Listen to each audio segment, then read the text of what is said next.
Failure کی صورت میں ہماری آواز میں جتنا بھی دم ہو، ہماری بات میں جتنا بھی دم ہو، ہمارے کام میں جتنا بھی دم ہو، وہ ردی کاغذ کی طرح اس طرح ہوا میں اڑ جاتے ہیں۔ انسان اتنی دیر تک نہیں ہارتا جتنی دیر تک وہ خود ہار تسلیم نہیں کرتا۔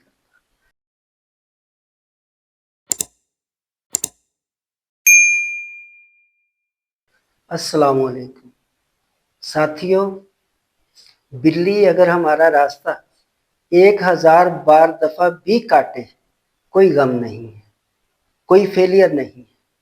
اگر ہم اپنا راستہ خود نہ کاٹیں، جو ہم نے پوزیٹو کام کے لیے چنا ہے، جو ہم نے پوزیٹو پڑھائی کے لیے چنا ہے۔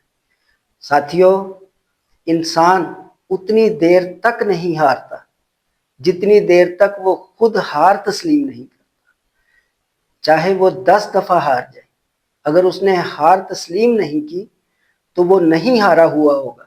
اگر اس نے ایک دفعہ ہارنے پر یا بغیر ہارنے پر اپنی ہار کو تسلیم کر لیا تو وہ زندگی میں کبھی جیت نہیں سکتا۔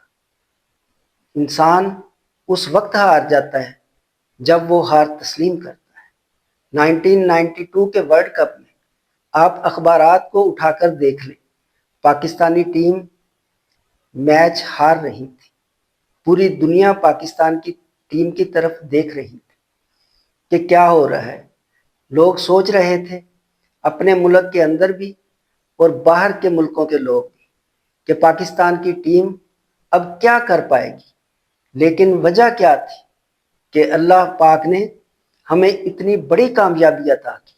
وہ صرف اس لیے کی کہ ہمارے جو دلیر کھلاڑی، بہادر کھلاڑی تھے، انہوں نے ہار تسلیم نہیں کی تھی۔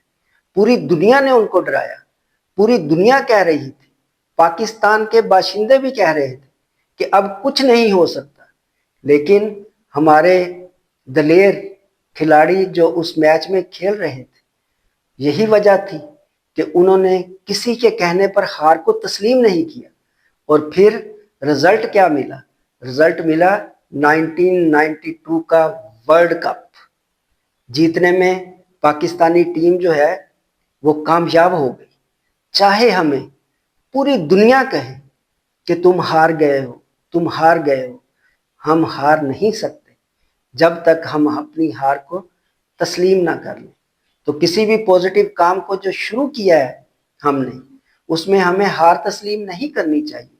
ایک بچہ جب اپنے امتحان کو دینے کے لیے امتحان کے سینٹر تک پہنچنے کی کوشش کرتا ہے، راستے میں اگر اس کی موٹر سائیکل پنچر بھی ہو جائے تو وہ اپنی موٹر سائیکل کو سیف جگہ کے اوپر کھڑا کر کے رکشے پر یا پیدل دوڑ کر اپنے امتحانی سینٹر تک پہنچتا ہے۔ خدا نہ خواستہ اگر وہ 5 منٹ لیٹ بھی ہو جائے تب بھی قدرت اس کی مدد فرماتی ہے اور وہ پیپر میں بیٹھ جاتا ہے۔ ہمیں اپنے سینٹر تک پہنچنا ہر صورت چاہیے۔ کسی گراؤنڈ میں اگر کوئی کیچ چھوٹ بھی جاتا ہے تو اس کا یہ مطلب نہیں کہ دوبارہ آپ کو کیچ ملنا نہیں۔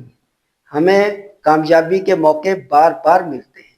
ایک بچہ، وہ بہادر بچہ جو اپنے گھر کی روزی روٹی کمانے کے لیے صبح نکلتا ہے اپنے کام کے لیے، وہ بڑا بہادر ہوتا ہے۔ اگر اس کی راستے میں جوتی ٹوٹ بھی جائے پھر بھی وہ اپنی جوتی کو اپنے ہاتھ میں پکڑ کر اپنے کام پر پہنچ جاتا ہے۔ اس کی ایک دن کی کمائی سے اس طرح کی 4 جوتیاں آ سکتی ہیں۔ تو راستے میں کسی چیز کو ہمیں جواز نہیں بنانا چاہیے کہ ہمارے ساتھ یہ انسیڈنٹ ہوا تو ہم اس لیے سکسیس نہیں ہو سکے۔ جب آپ اپنی منزل کی طرف چلو گے تو پھر اللہ تبارک و تعالی بھی ہمارا ساتھ دیں گے۔ لیکن جب ہم چلیں گے ہی نہیں تو پھر ساتھ ہم کس طرح مانگیں گے؟ اپنی منزل کی طرف ہمیں بڑھتے رہنا چاہیے۔